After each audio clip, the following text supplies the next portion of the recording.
అందరికీ నమస్కారం. ఇప్పుడు మీరు చూస్తున్నారు షిరిడి నుంచి 40 కిలోమీటర్ల దూరంలో ఉన్న సుభాష్ పాలేకర్ గారి పద్ధతిలో పండించిన పొలం చూడటానికి మేము అందరూ వెళ్తున్నాం. సుమారు 21 బస్సులు ఉన్నాయి, దాంతోపాటు ఒక 10 కార్లు ఉన్నాయి. మొత్తం అందరూ 1100 మంది టోటల్ దేశం నలుమూలల నుంచి వచ్చారు. ముఖ్యంగా ఆంధ్ర, తెలంగాణ నుంచి 550 మంది వచ్చారు. వీరందరూ కూడా ప్రకృతి వ్యవసాయం చేస్తూ ఉన్నారు. అట్లాగే కొత్తగా చేయాలనుకునే వాళ్ళు రీసెంట్గా ఈ సంవత్సరం 2-3 నెలల కిందట ప్రకృతి వ్యవసాయంలోకి వచ్చి ఎలా చేయాలో తెలుసుకోవాలనుకునే వాళ్ళు ఉత్సాహవంతులు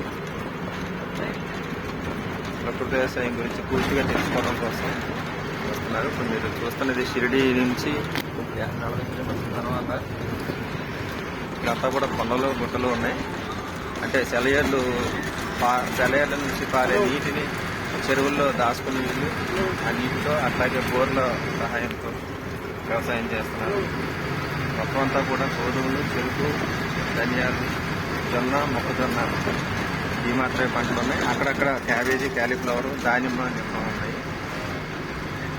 ఇప్పుడు మేము వచ్చిన 50 కిలోమీటర్లు కూడా మొత్తం అంతా ఇదే పరిస్థితి. అయితే షిరిడి దగ్గరలో కానీ నాగర్సోల దగ్గర కానీ పెద్దగా పంటలు ఏమీ లేవు. నీటి లభ్యత చాలా తక్కువ. ఇక్కడ ఈ కొండలు ఉండటం వల్ల ప్లస్ నాసిక్కి దగ్గరలో ఉండటం వల్ల అక్కడ నుంచి వచ్చే నీటిని వీళ్ళు ఒడిసి పట్టుకుని దాంతో వ్యవసాయం చేస్తున్నారు. నేను గమనించింది ఏంటంటే మాకు అన్నీ కూడా మాగాని కొనాలి. అయితే మాకు వాటర్ ఎక్కువ ఉండటం వల్ల మేము ఇట్లాంటి మెట్ట పంటలు పండించడానికి లేదు. కూరగాయలు కానీ గోధుమలు, మొక్కజొన్న. ఇప్పుడు మేము ఘాట్ రోడ్ ఎక్కుతున్నాం. కొండ మీరు చూసే బండ్లన్నీ కూడా, కార్లన్నీ కూడా పాలేకర్ పొలం చూడటానికి వచ్చినాయి. ఘాట్ రోడ్ ఎక్కుతున్నాం పైకి. చాలా బాగుంది. ఇంతవరకు మేము ఊహించలేదు ఇట్లా ఉంటుందని. ఇది కేవలం క్షేత్ర పరిశోధన కోసం వచ్చిన టూర్ లాగా కాకుండా కొంచెం టూరిజం ప్లేస్ చూస్తానికి వచ్చినట్టుగా కూడా ఉంది. అంతా కూడా తిరుపతి ఘాట్ రోడ్లో ఎక్కినట్టు చూస్తారు మీరు. వాటర్ ఇంత వాటర్ మేము ఎక్కడి నుంచో ఇదే ఫస్ట్ టైం చూస్తాం. ఎక్కడ ఏ కొంచెం కొద్ది మొత్తంలో స్థలం ఉన్నా కానీ ఇంటి దగ్గర పెరట్లో మనం కూరగాయ మొక్కలు ఎలా పెడతాం, ఇక్కడ వీళ్ళు 1 సెంటున్నర నేలలో కూడా గోధుమలు పండిస్తున్నారు. గోధుమకి వాటర్ అస్సలు అవసరం లేదంట. కొంతమంది రైతులతో మాట్లాడాం. మొక్క మొలవడానికి పదునుంటే చాలు, దాంతో పంట పండుతుంది. మధ్యలో నెల రోజులకు ఒకసారి నేల కానీ నెరగొట్టి ఆరుదలు ఉంటే మాత్రమే వాటర్ పెడుతున్నారు, లేదంటే లేదు. మీరు చూస్తున్నారు ఇక్కడ ఇది క్యాబేజీ. మనం గోదావరి, కృష్ణా గోదావరి పరివాహక ప్రాంతాల్లో లంకల్లో ఎక్కడైతే కూరగాయలు పండిస్తామో వీళ్ళు సెలయేర్లు కొండ ప్రాంతాల్లో దిగువన కోడి వ్యవసాయం అంటాము, విజయనగరం, విశాఖపట్నం జిల్లాలో ఆ టైప్లో ఎత్తు పల్లాలు మెరకల్లో వ్యవసాయం చేస్తున్నారు.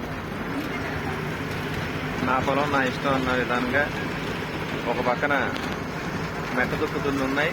కొన్ని పొలాలు గోధుమలు పంట పండి కోతకు రెడీగా ఉన్నాయి. కొన్ని మర్చిపోయిన మీకు ఉల్లిపాయ కూడా పెట్టారు బాగా. ఉల్లి సాగు కూడా చాలా బాగుంది. ఉల్లిపాయలు కూడా చాలా క్వాలిటీగా ఉన్నాయి, చూసాము. ఇప్పుడు ఉల్లిపాయకి వాటర్ కావాలి కొద్దిగా. అయితే బాగా మెత్తగా దున్ని ఉల్లినారు నాటుకుని దానికి వాటర్ పెట్టుకుని, దానికి కూడా పురుగు మందులు కానీ ఎక్కువ మేనేజ్మెంట్ ఎక్కువ ఏం లేదు పొలానికి కూడా. కాకపోతే కలుపు సమస్య ఉంటుంది, కలుపు మాత్రం చెయ్యాలి. ఇక్కడ ఇంకోటి మేము గమనించాం, పశువులకి చాలా బాగా ఇంపార్టెన్స్ ఇచ్చారు. ప్రతి ఇంటికి గోశాలు కానీ గుర్రపుశాలు కానీ గొర్రెలు, మేకలు ఉన్నాయి. వాటన్నింటినీ కూడా మొక్కజొన్న పొట్టు, గోధుమ పొట్టు మెత్తగా చాప్ కట్టలతో కొట్టేసి సంచుల్లో దాచుకున్నారు. మనమైతే గడ్డి వాములు పెడతాం ఇంటి బయట, వీళ్ళు అదే గడ్డిని మూటల్లో కట్టుకుని పెట్టుకున్నారు. ప్లాస్టిక్ కవర్లు, పాలిథిన్ కవర్లు దాచుకుని. మిగతాది ఇంకా తర్వాత పెడతాను.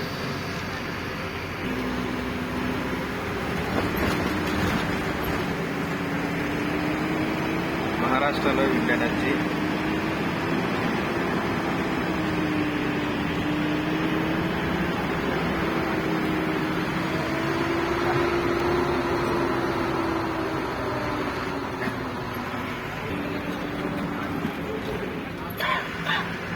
ఇంతవరకు కూడా కొండ దాటి వచ్చాం. పర్వత సమూహం నుంచి ఆ పక్కన పట్టుకొచ్చి ఇప్పుడు దిగుతున్నాం కిందకి. అంటే కొండను దాటిన తర్వాత పొలం పొలాలు ఒక ఊరి నుంచి ఇంకొక ఊరు వెళ్తున్నాం. ఇక్కడ ఉల్లి సాగు బాగా చేస్తున్నారు, ఉల్లిపాయలు. ఇదంతా కూడా కొండ దగ్గరలోకి వచ్చిన తర్వాత ఎర్రని మట్టి. కానీ మేము మహారాష్ట్ర ఎంటర్ అయిన తర్వాత షిరిడి నాగేశ్వర దగ్గర నుంచి చూస్తున్నాం. మొత్తం పొలం అంతా కూడా నల్లరాగడి, మంచి నల్లరాగడి. తూర్పుగోదావరి, పశ్చిమ గోదావరి కొడుకుంటే నల్లరాగడి నేలలు కనిపిస్తుంది.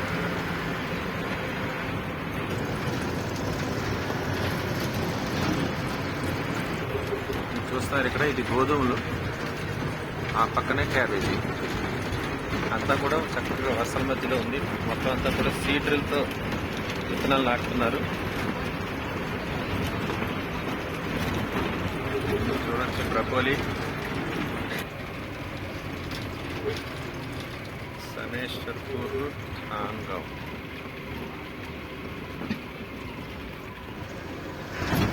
ఇక్కడ మీరు చూడొచ్చు ఉల్లిపాయ విత్తనం కోసం వదిలేశారు. ఇది పైన విత్తనాలు వస్తాయి.